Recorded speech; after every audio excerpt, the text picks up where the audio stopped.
Every man on this planet is taking his initiation in love. A new commandment I give unto you, that ye love one another. Ouspensky states in Tertium Organum that love is a cosmic phenomenon and opens to man the fourth dimensional world, the world of the wondrous. Real love is selfish and free from fear. It pours itself out upon the object of its affection without demanding any return. Its joy is in the joy of giving. Love is God in manifestation and the strongest magnetic force in the universe. Pure, unselfish love draws to itself its own.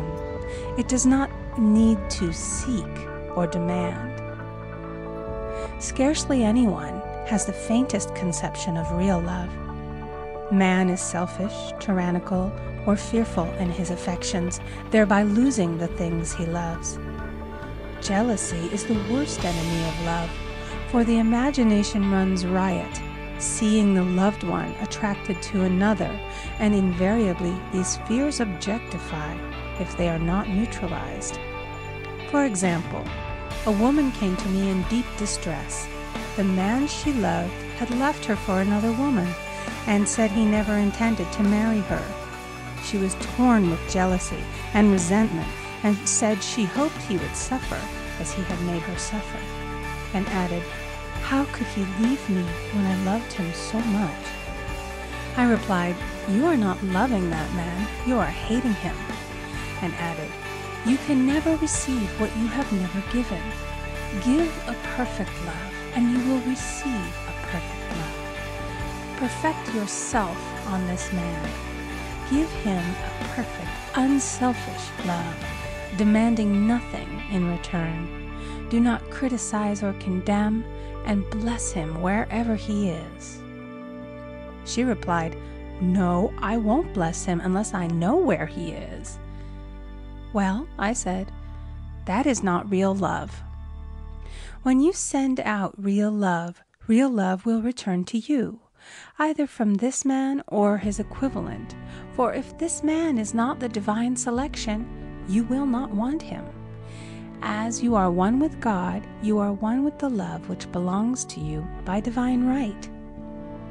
Several months passed, and matters remained about the same, but she was working conscientiously within herself. I said, "When you are no longer disturbed by his cruelty, he will cease to be cruel, as you are attracting it through your own emotions." Then I told her of a brotherhood in India who never said good morning to each other. They used these words, "I salute the divinity in you." They saluted the divinity in every man and in the wild animals in the jungle, and they were never harmed, for they saw only God in every living thing. I said, "Salute the divinity in this man and say, I see your divine self only. I see you as God sees you, perfect, made in his image and likeness." She found she was becoming more poised and gradually losing her resentment. He was a captain, and she always called him the Cap. One day she said suddenly, "God bless the Cap wherever he is." I replied, "Now that is real love. And when you have become a complete circle and are no longer disturbed by the situation, you will have his love or attract its equivalent." I was moving at this time and did not have a telephone, so was out of touch with her for a few weeks, when one morning I received a letter saying, "We are married." At the earliest opportunity, I paid her a call. My first words were, "What happened?" "Oh," she exclaimed, "a miracle. One day I woke up and all suffering had ceased. I saw him that evening and he asked me to marry him. We were married in about a week, and I have never seen a more devoted man." There is an old saying, "No man is your enemy, no man is your friend. Every man is your teacher." So one should become impersonal and learn what each man has to teach him, and soon he would learn his lessons and be free. The woman's lover was teaching her selfish love, which every man, sooner or later, must learn. Suffering is not necessary for man's development. It is the result of violation of spiritual law, but few people seem able to rouse themselves from their soul sleep without it. When people are happy, they usually become selfish, and automatically the law of karma is set in action. Man often suffers loss through lack of appreciation. I knew a woman who had a very nice husband, but she said often, "I don't care anything about being married. But that is nothing against my husband. I'm simply not interested in married life." She had other interests and scarcely remembered she had a husband. She only thought of him when she saw him. One day her husband told her he was in love with another woman and left. She came to me in distress and resentment. I replied, "It is exactly what you spoke the word for. You said you didn't care anything about being married, so the subconscious worked to get you unmarried." She said, "Oh yes, I see. People get what they want and then feel very much hurt." She soon became in perfect harmony with the situation and knew they were both much happier apart. When a woman becomes indifferent or critical and ceases to be an inspiration to her husband, he misses the stimulus of their early relationship and is restless and unhappy. A man came to me dejected, miserable, and poor. His wife was interested in the science of numbers and had him read.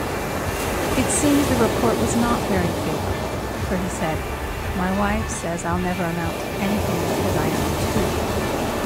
I replied, "I don't care what your number is. You all have a perfect idea in divine mind, and we will demand the success and prosperity which are already planned for you by that infinite intelligence." Within a few weeks he had a very fine position, and a year or two later he achieved a brilliant success as a writer.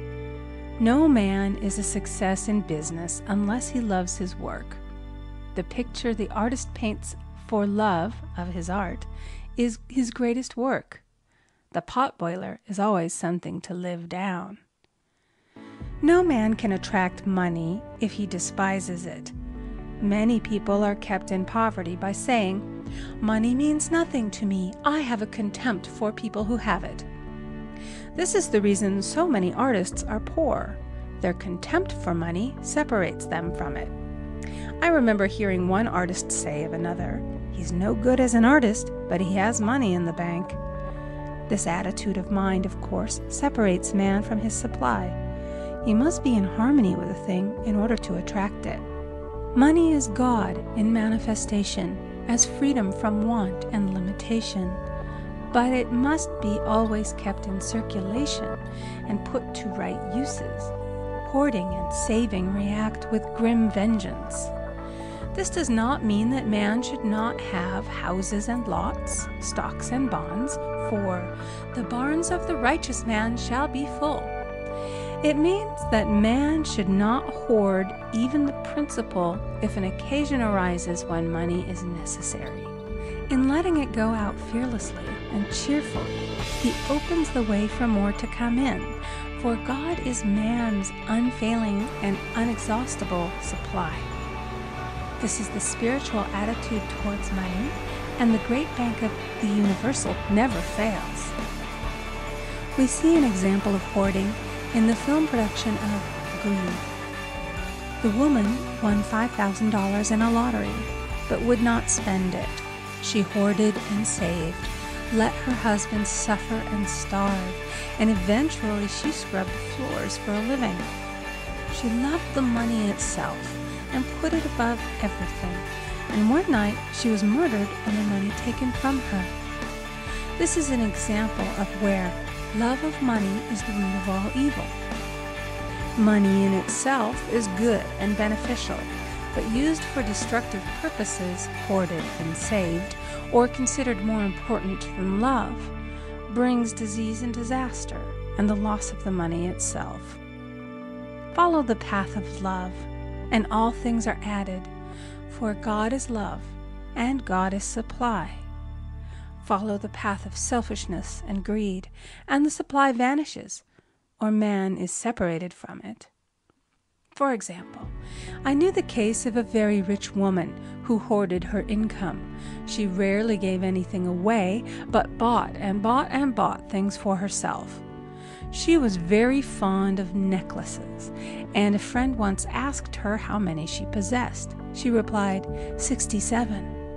She bought them and put them away, carefully wrapped in tissue paper.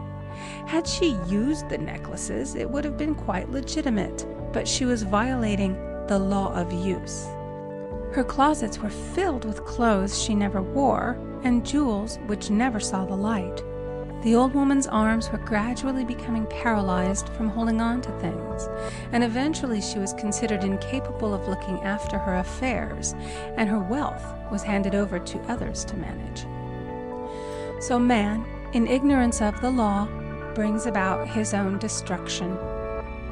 All disease, all unhappiness come from the violation of the law of love. Man's boomerangs of hate, resentment, and criticism come back laden with sickness and sorrow. Love seems almost a lost art, but the man with the knowledge of spiritual law knows it must be regained, for without it he has become as sounding brass and tinkling cymbals. For example, I had a student who came to me month after month to clean her consciousness of resentment. After a while, she arrived at the point where she resented only one woman, but that one woman kept her busy. Little by little, she became poised and harmonious, and one day, all resentment was wiped out. She came in radiant and exclaimed, "You can't understand how I feel. The woman said something to me, and instead of being furious, I was loving and kind, and she apologized and was perfectly lovely to me. No one can understand the marvelous lightness I feel within." Love and goodwill are invaluable in business. For example, a woman came to me complaining of her employer. She said she was cold and critical, and she knew she did not want her in the position. "Well," I replied, "salute the divinity in the woman and send her love." She said, "I can't. She's a marble woman." I answered, "You remember the story of the sculptor who asked for a certain piece of marble? He was asked why he wanted it, and he replied, 'Because there is an angel in the marble.' And out of it he produced a wonderful work of art." She said, "Very well, I'll try it." A week later she came back and said, "I did what you told me, and now the woman is very kind," and took me out in her car. People are sometimes filled with remorse for having done someone an unkindness, perhaps years ago. If the wrong cannot be righted, its effect can be neutralized by doing someone a kindness in the present. This one thing I do, forgetting those things which are behind, and reaching forth unto those things which are before. Sorrow, regret, and remorse tear down the cells of the body and poison the atmosphere of the individual. A woman said to me in deep sorrow, "Treat me to be happy and joyous, for my sorrow makes me so irritable with the members of my family that I keep making more karma." I was asked to treat a woman who was mourning for her daughter. I denied all belief in loss and separation and affirmed that God was the woman's joy, love, and peace. The woman gained her poise at once, but sent word by her son not to treat any longer because she was so happy it wasn't respectable. So mortal mind loves to hang on to its griefs and regrets. I knew a woman who went about bragging of her troubles, so of course she always had something to brag about. The old idea was if a woman did not worry about her children, she was not a good mother. Now we know that mother fear is responsible for many of the diseases and accidents which come into the lives of children. For fear pictures vividly the disease or situation feared, and these pictures objectify if not neutralized. Happy is the mother who can say sincerely that she puts her child in God's hands and therefore knows that he is divinely protected. For example, a woman awoke suddenly in the night, feeling her brother was in great danger. Instead of giving in to her fears, she commenced making statements of truth, saying, "Man is a perfect idea in divine mind and is always in his right place. Therefore, my brother is in his right place and is divinely protected." The next day, she found that her brother had been in close proximity to an explosion in a mine, but had miraculously escaped. So man is his brother's keeper in thought, and every man should know that the thing he loves dwells in the secret place of the Most High and abides under the shadow of the Almighty. There shall no evil befall thee, neither shall any plague come nigh thy dwelling. Perfect love casteth out fear. He that feareth is not made perfect in love, and love is the fulfilling of the law. End of chapter 7. Recording by Amy Conger.